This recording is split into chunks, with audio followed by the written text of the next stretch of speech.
Hi friends, ഒരിക്കൽ കൂടി എല്ലാവർക്കും കുക്ക് അറ്റ് ഹോമിലോട്ട് സ്വാഗതം. ഇന്ന് ഞാനിവിടെ ചെയ്തിരിക്കുന്നത് നോമ്പുതുറ സ്പെഷ്യൽ ഉന്നക്കായാണ്. തേങ്ങ വറുക്കാതെയും നെയ്യില്ലാതെയുമാണ് ഞങ്ങളിവിടെ ഉന്നക്കായ ഉണ്ടാക്കിയിരിക്കുന്നത്. വളരെ സിമ്പിളായിട്ടും കുറഞ്ഞ സമയം കൊണ്ടും ഉണ്ടാക്കാൻ പറ്റുന്ന ഒരു സ്നാക്കാണ് ഉന്നക്ക. ഇതൊരു മലബാർ സ്പെഷ്യൽ റെസിപ്പിയും കൂടിയാണ്. ഉന്നക്ക ഉണ്ടാക്കാനായിട്ട് മെയിനായിട്ട് വേണ്ടത് ഏത്തപ്പഴമാണ്. ഞാനിവിടെ എടുത്തിരിക്കുന്ന ഏത്തപ്പഴം എന്ന് പറഞ്ഞു കഴിഞ്ഞാൽ അധികം പഴുക്കാത്ത ഏത്തപ്പഴമാണ്. ഏത്തപ്പഴം അധികം പഴുത്ത് കഴിഞ്ഞ് കഴിഞ്ഞാൽ അതിൽ വാട്ടർ കണ്ടൻറ്റ് കൂടുതലായിരിക്കും. അത് ബ്ലെൻഡ് ചെയ്തെടുക്കുമ്പോൾ ഏത്തപ്പഴം ഭയങ്കര ജ്യൂസി ആയി പോവും. അതുകൊണ്ടാണ് അധികം പഴുക്കാത്ത പഴം എടുത്തിരിക്കുന്നത്. 1/4 കപ്പ് പഞ്ചസാര വേണം. 1 കപ്പ് തേങ്ങ ചിരകിയത്, 2 ഗ്രാം ഏലക്ക ചതച്ചത്. ഇനി ഏത്തപ്പഴം ആവിയിൽ വേവിച്ചെടുക്കാം. അതിനായിട്ട് ഇതേപോലത്തെ പാത്രം വെച്ച് വെള്ളം നല്ലോണം തിളപ്പിക്കാം.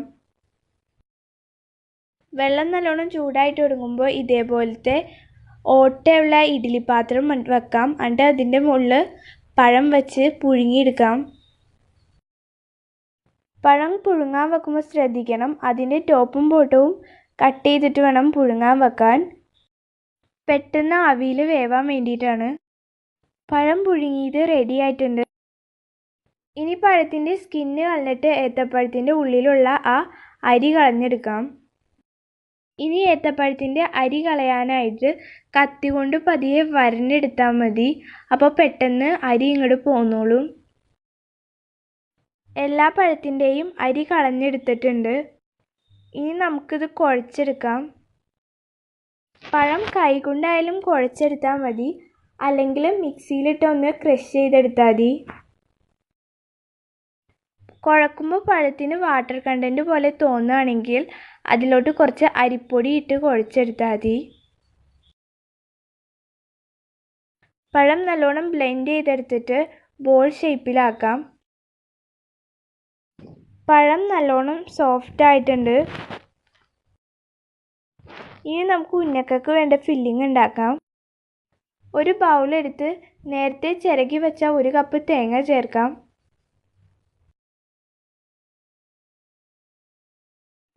ഇനി ഇതിലേക്ക് 1/4 കപ്പ് പഞ്ചസാരയും ഏലക്കയും ചേർക്കാം. എന്നിട്ട് നന്നായിട്ട് മിക്സ് ചെയ്തെടുക്കാം. 2 രീതിയിൽ ഉന്നക്കയുടെ ഫില്ലിംഗ് ഉണ്ടാക്കാൻ പറ്റും. മറ്റൊരു രീതി എന്ന് പറഞ്ഞു കഴിഞ്ഞാൽ നെയ്യ് നല്ലോണം ചൂടാക്കി അതിലേക്ക് തേങ്ങയും കിസ്മിസും അണ്ടിപ്പരിപ്പും ചേർത്തിട്ടാണ് മറ്റൊരു രീതിയിൽ ഫില്ലിംഗ് ഉണ്ടാക്കുന്നത്. ഞങ്ങളുടെ വീട്ടിൽ ആർക്കും തേങ്ങ റോസ്റ്റ് ചെയ്ത ടേസ്റ്റ് ഇഷ്ടമല്ല. അതുകൊണ്ടാണ് ഞാൻ ഇങ്ങനെ ചെയ്തിരിക്കുന്നത്. നമുക്ക് ഉന്നക്കയുടെ ഫില്ലിംഗ് നിറക്കാം.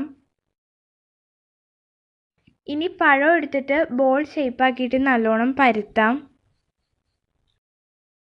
നല്ലോണം പരത്തിയതിന് ശേഷം അതിലോട്ട് തേങ്ങയും പഞ്ചസാരയും ഏലക്കയുടെയും മിക്സ് ചേർക്കാം. നമുക്കിവിടെ ഉന്നക്കയിൽ 1 മുതൽ 2 ടേബിൾ സ്പൂൺ വരെയും ഫില്ലിംഗ് നിറക്കാൻ പറ്റും. ഇനി ഇതിൽ ചെയ്യുന്നത് പോലെ ഉന്നക്കയുടെ ഷേപ്പ് ആക്കിയെടുക്കാം. ഇനി ഉന്നക്കയുടെ 2 സൈഡും ജോയിൻറ്റ് ചെയ്ത് കൊടുക്കാം.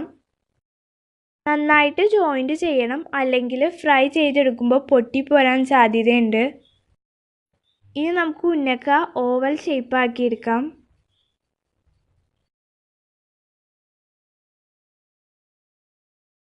ഏകദേശം ഉന്നക്ക റെഡി ആയിട്ടുണ്ട്. ഇനി നമുക്കിത് ഫ്രൈ ചെയ്തെടുക്കാം. ഇനി ഒരു ചീനച്ചട്ടി വെച്ച് നല്ലോണം വെളിച്ചെണ്ണ ചൂടാക്കിയെടുക്കാം. വെളിച്ചെണ്ണ ചൂടായതിനു ശേഷം അതിലേക്ക് ഓരോ ഉന്നക്കായും ഇട്ട് ഫ്രൈ ചെയ്തെടുക്കാം. ഉന്നക്ക ഒരു സൈഡ് ബ്രൗൺ കളറായിട്ട് വരുമ്പോൾ മറ്റേ സൈഡ് മറിച്ചിട്ട് ഫ്രൈ ചെയ്തെടുക്കാം.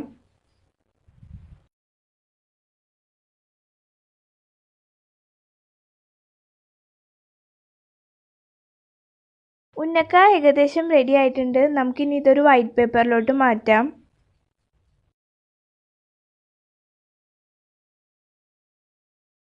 വൈറ്റ് പേപ്പർ വെക്കാൻ കാരണം ഉന്നക്കയിലെ വെളിച്ചെണ്ണ വൈറ്റ് പേപ്പർ വലിച്ചെടുക്കാനായിട്ടാണ്. മലബാർ ഇഫ്താർ സ്പെഷ്യലായിട്ടുള്ള ഉന്നക്കാർ ഇവിടെ റെഡി ആയിട്ടുണ്ട്. എല്ലാവരും ഇത് വീട്ടിൽ ട്രൈ ചെയ്ത് നോക്കുക. എല്ലാവർക്കും കുക്ക് അറ്റ് ഹോമിൻ്റെ അഡ്വാൻസ് ഈദ് മുബാറക്. നിങ്ങൾക്ക് ഇഷ്ടപ്പെട്ട് കഴിഞ്ഞാൽ എല്ലാവർക്കും ഷെയർ ചെയ്യുക, സബ്സ്ക്രൈബ് ചെയ്യുക.